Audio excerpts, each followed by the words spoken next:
तथा इसका व्रत कथा। तो दोस्तों, मोहिनी एकादशी वैशाख माह में शुक्ल पक्ष में पड़ने वाली एकादशी तिथि को मोहिनी एकादशी के नाम से जाना जाता है। ऐसा कहा जाता है कि मोहिनी एकादशी का व्रत रखने वाला व्यक्ति मोह माया के जंजाल से मुक्त हो जाता है और उसे मोक्ष की प्राप्ति होती है। माना जाता है कि इस एकादशी का व्रत करने वालों के कई जन्मों के पाप भी नष्ट हो जाते हैं। इस साल 2024 में मोहिनी एकादशी का व्रत 19 मई को रखा जाएगा। इस व्रत भगवान विष्णु की विशेष पूजा अर्चना की जाती है। तो दोस्तों, इस एकादशी को मोहिनी एकादशी नाम क्यों पड़ा? कहा जाता है, जब समुद्र मंथन हुआ तो अमृत प्राप्ति के बाद देवताओं और असुरों में भी इस पाने की होड़ मच गई थी। ताकत के बल पर असुर देवताओं से अधिक बलशाली थे। देवता चाहकर भी असुरों को हरा नहीं सकते थे।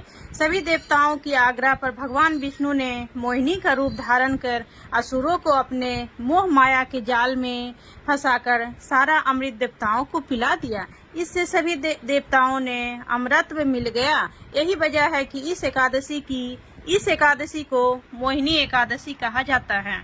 मोहिनी एकादशी की व्रत कथा इस प्रकार है। इसकी कथा कुछ इस प्रकार से है। भद्रावती नगर सरस्वती नदी के किनारे बसा था, जिस पर चंद्रवंशी राजा धूतिमान राज करता था। उसे राज में कई विष्णु भक्त रहते थे, लेकिन उनमें धनपाल नाम का एक वैश्य भगवान विष्णु का परम भक्त था। वह परोपकार के कई कार्य करता था और लोगों की मदद करता था। उसने नगर में लोगों की सेवा के लिए पानी का प्रबंध किया था। राहगीरों के लिए कई पेड़ लगाए थे।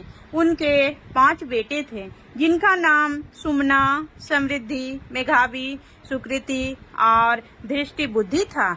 इनमें से धृष्ट बुद्धि पापी, अनाचारी, अधर्मी था। वह पाप कर्मों में लगा रहता था। धनपाल उससे बहुत परेशान था और एक दिन तंग आकर धनपाल ने धृष्ट बुद्धि को घर से निकाल दिया। बेघर और निर्धन होने पर उसके दोस्तों ने भी उसका साथ छोड़ दिया। उसके पास कुछ भी खाने पीने को नहीं था, तो वह चोरी करके अपना गुजारा करने लगा। एक बार उसे राजा ने पकड़ लिया, लेकिन धर्मात्मा पिता की संतान होने के कारण छोड़ दिया गया। दूसरी बार पकड़ा गया तो राजा ने उसे जेल में डाल दिया। दूसरी बार चोरी करते हुए पकड़ा गया तो उसे नगर से बाहर कर दिया गया। एक दिन वह भूख प्यास से परेशान होकर इधर उधर घूम रहा था। तभी उसे कौंडिन्य ऋषि के आश्रम दिखा और वहां चला गया। वह वैशाख का महीना था। ऋषि गंगा स्नान करके आए थे। उनके गीले वस्त्रों के छींटे उस पर पड़े। ऐसे में गंगा जल की छींटे से धृष्ट बुद्धि को कुछ बुद्धि आई। उसने ऋषि कौंडिन्य को प्रणाम किया और कहने लगा कि उसके बहुत पाप कर्म किए हैं, इससे मुक्ति का मार्ग बताएं। ऋषि कौंडिन्य को धृष्ट बुद्धि पर दया आ गई। उन्होंने कहा कि वैशाख शुक्ल एकादशी को मोहिनी एकादशी का व्रत करो, इससे तुम्हारा उद्धार होगा।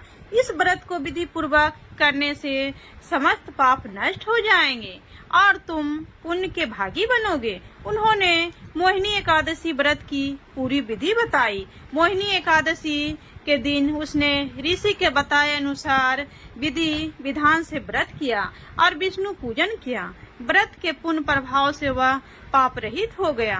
जीवन के अंत में वह गरुड़ पर सवार होकर विष्णु धाम चला गया। जय श्री राधे राधे।